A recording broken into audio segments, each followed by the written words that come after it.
नमस्कार मित्रांनो, ठरलं तर मग या मालिकेच्या पुढील भागामध्ये आपल्याला एकदम धमाकेदार, इमोशनल आणि प्रेक्षकांना शेवटपर्यंत खवून ठेवणारा ट्रॅक पाहायला मिळणार आहे। सध्या मालिकेमध्ये आपण बघतोय की अर्जुन मानसीला शोधण्यासाठी गेलेला आहे आणि खरं अर्जुनला मानसी सापडली देखील आहे, पण मानसीला घेऊन तिथून बाहेर पडण्याआधीच महिपतच्या गुंडांसोबत अर्जुनची जोरदार झटापट होते आणि या झटापटीमध्ये अर्जुनला खूप मोठा मार लागतो। गुंडांच्या मारहाणीमुळे अर्जुनचा रक्तभार अवस्थेत खाली पडतो आणि काही क्षणात तो बेशुद्ध होतो। आपल्या डोळ्यांसमोर अर्जुनची अशी अवस्था झालेली पाहून मानसीला तर खूप मोठा धक्काच बसतो।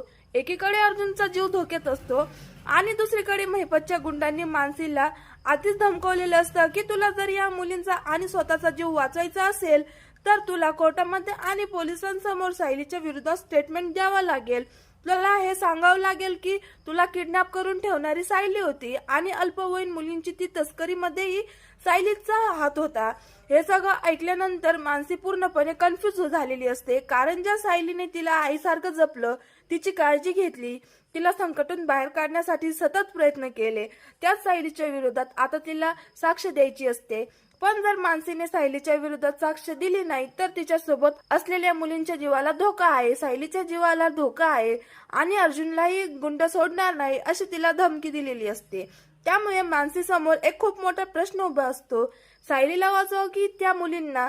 त्यात मानसीलाही गुंडांनी मारलेलं असल्यामुळे तिची तब्येत ठीक नसते आणि त्यामुळे तिच्यावरही उपचार चालू असतात, तिच्यावर ट्रीटमेंट सुरू असते आणि ती या सगळ्या धक्क्यातून बाहेर येण्याचा प्रयत्न करत असते। इकडे मात्र अर्जुनची कंडिशन खूपच सिरियस झालेली असते। दैवाने चैतन्य, इन्स्पेक्टर सावंत आणि त्यांची पूर्ण टीम घेऊन वेळेवर तिथे पोहोचतो आणि अर्जुनला लगेच हॉस्पिटलमध्ये घेऊन जातात। डॉक्टर त्यांच्यावर ट्रीटमेंट सुरू करतात, पण अर्जुनची कंडिशन खूपच क्रिटिकल झाल्यामुळे सगळ्यांच्या चेहऱ्यावर टेन्शन असतं। चैतन्य हॉस्पिटलमध्ये पोहोचल्यानंतर लगेच प्रतापला फोन करतो। प्रताप त्याला विचारतो, काय झालं चैतन्य, माणसं सापडली का? पण चैतन्याच्या आवाजावरून प्रतापला काहीतरी सिरियस झाल्याचं जाणवतं। चैतन्य कसा बसा स्वतःला सावरतो आणि म्हणतो, अर्जुन मानसीला शोधण्यासाठी गेला होता, पण तिथे गुंडांनी तिच्यावर अटॅक केला। अर्जुनला खूप मार लागलेला आहे आणि त्याला मी हॉस्पिटलमध्ये घेऊन आलो आहे। हे ऐकताच प्रतापच्या हातातून फोन खाली पडतो। प्रतिभा आणि कल्पना लगेच त्यांच्या जवळ येतात आणि विचारतात, काय झालं, काहीतरी सांगा ना। तेव्हा प्रताप म्हणतो, त्यांना सांगतो की अर्जुनला हल्ला झाला आहे आणि त्या हॉस्पिटलमध्ये ऍडमिट केलेलं आहे। हे ऐकून कल्पना आणि प्रतिमाच्या डोळ्यात पाणी येतं, दोघे रडायला लागतात। तेव्हाच अस्मिता तिथे येते आणि हे सगळं ऐकून तिच्या पायाखालची जमीन सरकलेली असते। ती लगेच चैतन्याला फोन लावते आणि विचारते, चैतन्य तुम्ही कुठे आहात? अर्जुनला कोणत्या हॉस्पिटलमध्ये घेऊन गेलात? चैतन्य हॉस्पिटलचं नाव सांगतो आणि प्रताप, कल्याण, कल्पना आणि प्रतिमा लगेच हॉस्पिटलमध्ये निघतात। पण या सगळ्या गोष्टींपासून अजूनही सायलींच्या काही माहित नसतं। ती अर्जुन सोबत नेमकं काय झालं याची काहीच कल्पना नसते। काही वेळाने सायली खाली येते आणि त्याच वेळी अस्मिताच्या फोनवर अश्विनचा कॉल येतो। सायली सहजपणे फोन उचलते आणि अश्विन घाबरल्यामुळे आवाजात म्हणतो, अस्मिताई, दादांची कंडिशन खूप क्रिटिकल आहे, त्यांच्या जीवाला धोका आहे। हे शब्द ऐकताच सायलीच्या तर पायाखालची जमीन सरकलेली असते। तिच्या हातातून फोन खाली पडतो आणि स्वतःहून खाली कोसणारच असते, पण अस्मिता तिला लगेच पकडते। श्वेता धावत येते आणि श्वेता सायलीला आधार देते। सायलीच्या डोळ्यात पाणी येत असतं आणि अर्जुन, अस्मिता आणि ती अस्मिताला विचारते, अर्जुन सरांना काय झालंय?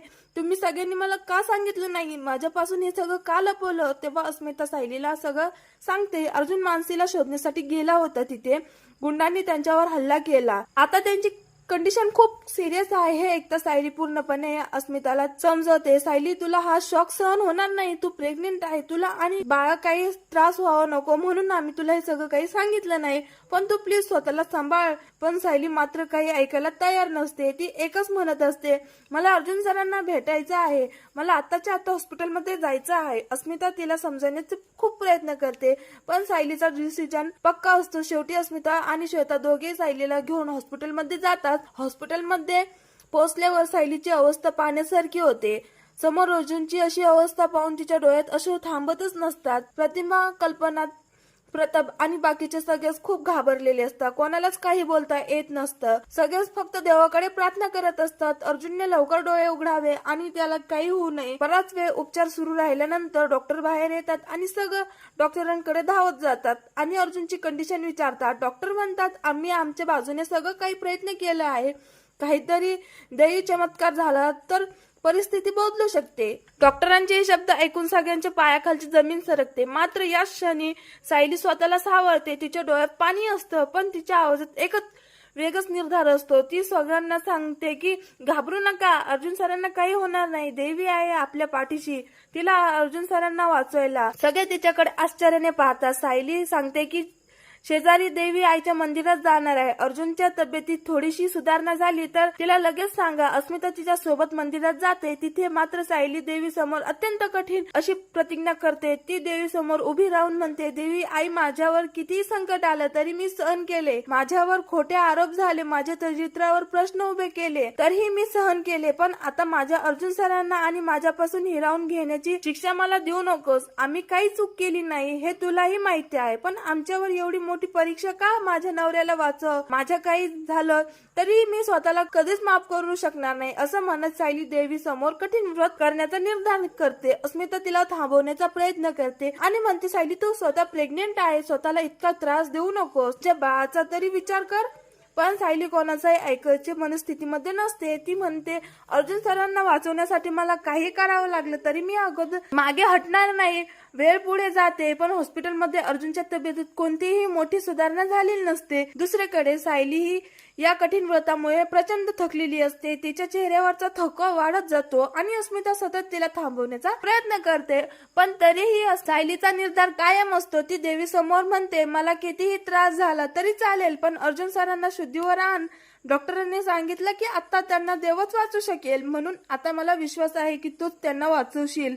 आणि जणू तिच्या या अर्थ हाकी देवी आईने प्रतिसाद दिला असतो. आणि हॉस्पिटलमध्ये अचानक परिस्थिती बदलू लागते. डॉक्टरांच्या लक्षात येतं की अर्जुन शरीरात उपचारांना प्रतिसाद मिळालेला आहे. काही वेळापूर्वी अत्यंत गंभीर असलेली त्याची परिस्थिती आता हळूहळू सुधारू लागते. मात्र त्याच वेळी मंदिरात सायलीची अवस्था अधिकच बिघडते. प्रचंड थकवा आणि तणावामुळे चक्कर येऊ लागतात. अस्मिता तिच्यावर धावते आणि तिला सावरते, पण काही क्षणात सायली बेशुद्ध होऊन खाली कोसळते. अस्मिता घाबरून मदतीसाठी हाक मारते आणि सायलीला तातडीने हॉस्पिटलमध्ये नेण्यात येतं.